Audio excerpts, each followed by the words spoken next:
I will say what I'm looking forward to is a nice breakfast next to because nice breakfast next to the ballroom because as you know, I am very motivated by food. So nice fancy breakfast will be nice.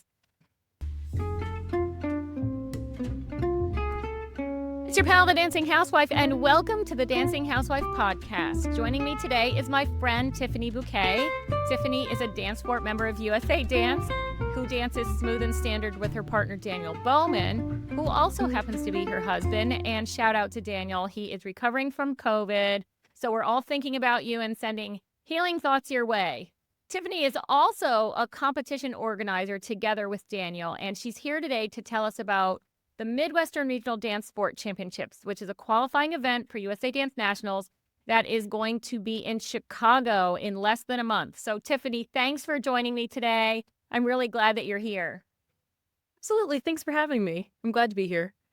All right, let's kick it off with how you and Daniel got involved with organizing this event, because you organized Southeastern and Carolina Fall Classic, but how did this get on your docket? So it kind of started with CFC. We were running it for a couple of years, and when Midwest came back, the Midwest Regional came back, we were kind of fighting on the dates. We were separate parts of the country, but we were kind of butting up weekends. And we noticed it was splitting the member base of USA Dance. So we reached out actually to Shawn Fisher and Topham, who were the organizers at the time, and we're like, let's see if we can collaborate. Let's see if we can make this work. And they were actually very interested in getting some help. Annie was kind of new to it at the time. And we're like, we'd be happy to help. But we need to resolve this date thing. And we very much wanted to lean into the regional over the just a straight competition. Right. And so we thought it best, let's put CFC on pause and see if we can combine it with this regional and make it healthy and Yeah. Well, I'm excited for that. We did not attend Chicago last year because we couldn't squeeze in another competition in October. And I'll be honest, CFC, I was sad to see it not on the calendar this year because it has a really special place in my heart. I don't know if you remember this, but it was Pat's and my very first USA Dance event 10 years ago. 10 years ago. And actually, it's where I met you and Daniel because our son was at Georgia Tech and we saw all these people screaming from Georgia Tech. And so we went up and introduced ourselves to you guys. We had no idea there was a ballroom club at Georgia Tech. So anyway, it does have a special place in my heart, and I really hope to see it come back. But we're talking about Midwest Regional today. So for listeners who haven't heard much about the comp before today, how would you describe it in a few sentences? How is it maybe different from CFC or from what it was last year even? Sure. So in a few sentences, definitely amateur focused. And I think the real difference is we're focused not just on getting people within USA Dance, but outside of USA Dance as well. That's been a real driving focus for us. And I think the thing that makes us unique is our organizing team is so diverse with four of us that we each kind of put our own little stamp on it. So Shawn, who's been involved in the dance world for a very long time, he's got like this included breakfast that we're going to have right next to the ballroom. It's a little fancier. Wow. I know. And then Annie, she owns a studio and works with youth dancers, so kids. And she's bringing her kids, and her big focus is help the dancing youth. And then with me and Daniel, I like to say we bring the fun. You definitely bring the fun. I still will never forget the sing-along in Carolina. No, that was Southeastern. Thanks. Yes. Southeastern. Yeah, that was really fun. I've been waiting for that to come back. But I think that's really interesting that you're blending four different approaches. And I did notice that you can dance USA Dance events this year and not be a member of USA Dance. So how does that work? How are you actually finding people or inviting people? So the way it works is there's just a difference in price. And so we just upcharge a little bit to people who are not USA Dance. And honestly, there was a number of people that we had reached out to before, either for Southeastern, that were reluctant for whatever reason. Either they were dancing pro and NDCA, or they're like, oh, another organization that I have to keep track of and pay for. So we already had a little bank of people to draw upon. Okay. Yeah. One of the things that's so fun about your events is that you bring a lot of collegiates. You get a lot of collegiates because that's where you started and you have a really strong network. Will we see a lot of collegiate athletes at Midwestern, do you think? Yes. Oh, and I'm so, so happy. So we currently have probably 30 or 40 signed up with maybe 10 alumni, but Wow. we have another 35 coming from the University of Minnesota. Oh, wow. Okay. Shout out Daniel O'Connell and Yes. Rosemary. He told me today they booked the bus, they're coming. I'm like, Oh, excellent. So wow. That's that's, awesome. Yeah. yeah. That's exciting. Walk us through when and where it is and tell us a little bit about the venue, why this site was chosen. And one of the things I love about your events, again, Southeastern and CFC, is that there's so much within walking distance. Are we going to find that at this competition as well? Yes. So starting with the nitty gritty, it starts in the afternoon on Friday, October 31st, Halloween. And we're going to run through Saturday and end on November 2nd, which is that Sunday. Right. And we're holding it at the Chicago Marriott Southwest at Burr Ridge, which always sounds very random, but it's nicely positioned between the two airports because Chicago has two. Yeah. Yeah. We looked at that. We were trying to decide which airport we were going to fly into. Midway's closer by 10 minutes, but it's Okay. smaller. It's a Yeah. much smaller airport. Yeah. And we made sure of this. There is a nice kind of mall food, not a mall, kind of like CFC with the outdoor shopping and restaurant area. Right. You can walk, you can drive to it. We are outside of Chicago enough that there's easy parking if people drive in. Right.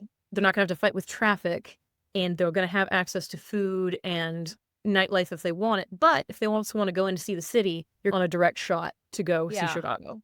Yeah. Yeah. We're actually staying an extra day for that reason. Okay. So I have a question because when I was registering for this event, there was a lot of phone calling and texting back and forth between the senior smoothies and Rhythm. And people were confused about what to register for because everyone was honed in on their proficiency rating. Yeah. And we ended up mobilizing and decided we were all just going to register for S so that we will all be on the floor together. I understand that I'll be competing against everyone, but then I'll also be competing against people in my proficiency. And it's interesting the way it all works. The way I understand it is it matters what my proficiency is to the extent that I can't compete lower than my proficiency, Correct. but you can still compete S. I mean, you have nothing to lose. Are we the only confused people, or has there been some confusion around the registration? There has. We've got a number of emails, questions on how many levels people can compete in, and we are very up to date. It took some doing, but we are up to date on the proficiency points. And so we're just able to advise. And especially since we know so many of the people Yeah. personally. Yeah. Yes. So we've just been answering as best as we could. There's a primer, a nice official little document. It's a condensed version, but it's got links to like the full rules. It's got links Right. to where you can check your status and see how many Okay. points you have. And I've got access to that. We're actually putting it on the Midwest website. Oh, Someone great. suggested that. I'm like, that's a good Okay. idea. That So is a good we're gonna idea. put it, yeah, Yeah. up there for Yeah. people to see. Do you have any tips for people who may be confused and perhaps not registering because of that? Because I will be honest, you know me, I love to get the early bird pricing, but I was dragging my feet because every time I looked, I was like, oh gosh, I need to figure out what to register for. I can't be the only person that was a little reticent because of that. So, what advice do you have for people? I mean, if they register for the wrong thing, can they switch when they get there? Absolutely. And the other thing we do is when registration closes and we check intermittently, we look through the list and see what people are signed up for. And looking at age, if we know them personally, past experience, we're like, that doesn't seem right. We will check and reach out to you, the Okay. people who Okay. register. That's good Um, to know. That's good to yes. know. What is the absolute deadline for registering? October 24th is the Oh, end of our registration. And we try and turn around the schedule and heat sheets by that Monday. okay. So if I don't have my hair and makeup appointments by Tuesday, I'm calling Olga. That's what Yes. No. I'm doing. No, I'm just kidding. All right. So we got the nitty gritty done. Now I have a couple of fun questions. Will there be a team match? We were kind of waiting on team match to Okay. see our numbers on collegiate, Oh, but of course. it is very healthy. So we will probably be having a team match. Anything Halloweeny we can expect? We Or is that a do. secret? It's not, I can say a few things. So we're gonna do it Saturday evening rather than Friday evening. Okay. So that way everybody's in town, everybody is at the competition. Okay. And I would say I would encourage people to bring costume, Oh, okay. and that perhaps there's going to be either a costume contest or some fun dances when you're dancing in costume. Oh, okay. Let's talk a little bit about spectators because I love dancing to a packed ballroom. Mhm. Are you guys doing anything to incentivize, say, folks who are in the area to just come to try to get spectators in the ballroom? I must admit, we haven't done anything revolutionary here. We've reached out to a couple of studios, and the other thing is we have a contingent of youth dancers coming who, of course, bring their Will parents and bring their family. parents and their grandparents. Yeah, we love Yes, them. which Yeah. always helps. I think we've got about 10 of them right now. Okay. We are looking for volunteers still. We've nailed down our registration staff, but we're Okay. offering free spectating for anyone who volunteers just for a shift. Oh, okay. Okay. What about sponsors? We do have one big sponsor this year. It was actually Gervais International, which is a dance bar company. Yes. Yeah. Okay. So that was kind of nice because we were looking for vendors and I talked to them and they're like, hey, if you advertise for us, we'll do a sponsorship. And that worked out fantastic. They were super gracious about it. Okay. Okay. We're coming up on time, Tiffany. So let's circle back to all the important stuff. The dates of the competition, October 31st to November 2nd. Deadline for registration. It's the Again, when is that? 24th. 24th of October. And how can people find more information? Yeah. So we have a website that we're keeping nicely up to date. It's midwestregionaldancesport.com. Okay. And then we're totally always happy to hear from people. And if you want to reach the organizers directly, you can reach any of us at hello@midwestregionaldancesport.com. Okay. Or if for some particular reason you want me or Daniel, it's tbd.dancesport@gmail.com. Okay. Okay. Any other special surprises? Anything else that's going to be fun? Let's see, other than the Saturday night Halloween celebration, no big surprises. We are super, super pleased with our numbers this year. So we're looking at over 200. Oh, wow. That's fantastic. Congratulations. I will say what I'm looking forward to is a nice breakfast next to the, because nice breakfast next to the ballroom, because as you know, I am very motivated by food. That is like my motivation. So nice fancy breakfast will be nice.